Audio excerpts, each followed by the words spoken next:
Shalom Bapak Ibu Saudara dikasihi Tuhan.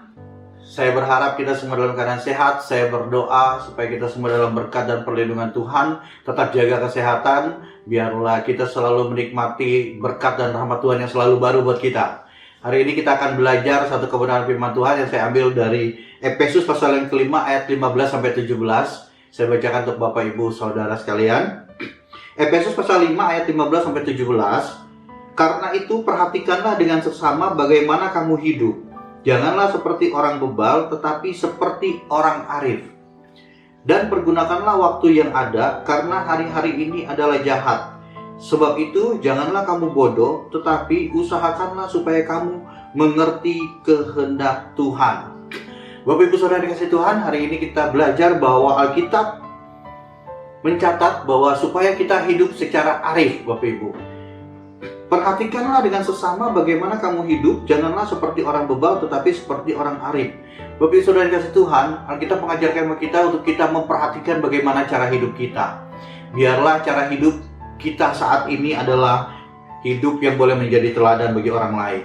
Kita boleh hidup untuk menggenapi firman Tuhan. Kita boleh hidup bisa dilihat orang-orang banyak dan menjadi berkat bagi orang lain. Alkitab mencatat perhatikan cara hidup kita dengan sesama. Itu berarti bahwa cara hidup kita dilihat oleh orang lain. Cara hidup kita bisa menjadi contoh dan teladan bagi orang lain. Bapak Ibu Saudara dikasihi Tuhan, jagalah cara hidup kita. Biar hidup kita dimanapun kita berada, kita boleh menjadi contoh dan teladan bagi orang lain.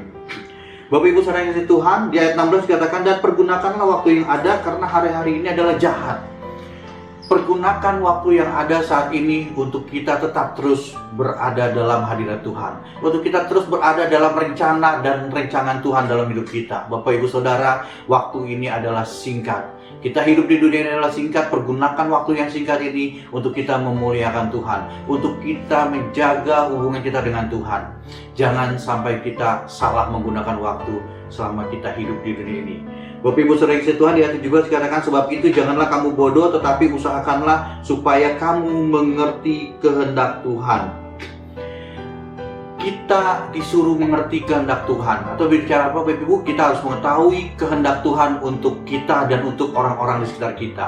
Bahwa Tuhan menghendaki bahwa kita boleh menjadi berkat bagi banyak orang. Tuhan menghendaki bahwa semua orang diselamatkan. Marilah kita bersama-sama, kita menjadi contoh, menjadi teladan, hidup kita menjadi hidup yang arif, tidak menjadi hidup seperti orang bebal atau orang bodoh, tapi biarlah hidup kita boleh menjadi berkat bagi banyak orang. Karena Tuhan mau semua orang diselamatkan, dan Tuhan mau memberkati hidup kita semua.